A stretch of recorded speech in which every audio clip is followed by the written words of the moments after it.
नमस्कार, मैं श्वेता आपका स्वागत करती हूँ द इंडिया मूव्स पर आज की ताज़ा खबरों के साथ। सोचिए, अगर किसी नेता के पास एक नहीं बल्कि दो दो वोटर आईडी कार्ड निकल आए, वो भी अलग अलग विधानसभा क्षेत्रों में, तो क्या होगा।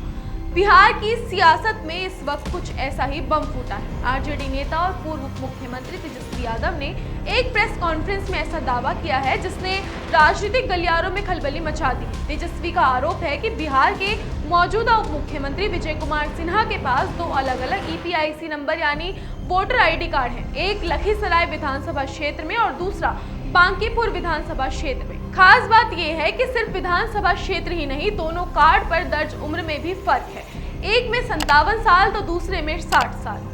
तेजस्वी ने इसे बड़ा फर्जीवाड़ा करार देते हुए चुनाव आयोग से सीधे सवाल किया है कि आखिर इस गड़बड़ी का जिम्मेदार कौन है। उन्होंने यहाँ तक कह दिया कि दोनों विधानसभा क्षेत्रों में अलग अलग गणना पत्र भरे गए हों और जब बीएलओ यानी बूथ लेवल ऑफिसर डेटा लेता है तो हस्ताक्षर भी अनिवार्य होते हैं। ऐसे में तेजस्वी के मुताबिक केवल दो संभावनाएं हैं, या तो चुनाव आयोग की पूरी एसआईआर यानी सघन मतदाता पुनः निरीक्षण प्रक्रिया ही पूरी फर्जी है, या फिर खुद बिहार के डिप्टी सीएम इस फर्जीवाड़े में शामिल है।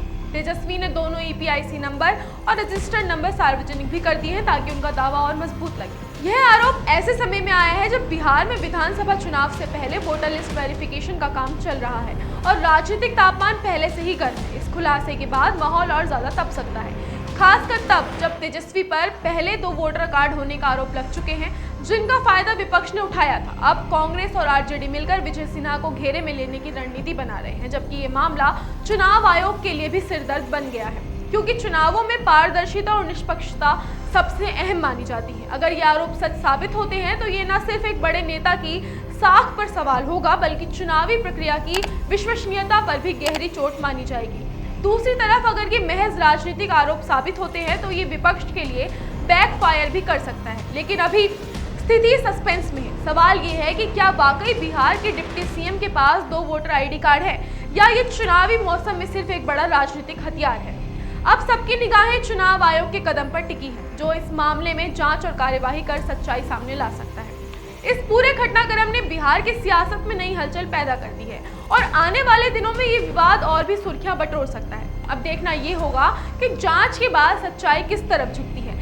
क्या ये सचमुच लोकतंत्र में भरोसा हिलाने वाला खुलासा साबित होगा या फिर चुनावी दांवपेच का सिर्फ एक और शोर बनकर रह जाएगा। जानने के लिए देखते रहे आपका अपना चैनल द इंडिया मूव्स और वीडियो पसंद आई हो तो लाइक और शेयर करना ना भूलें।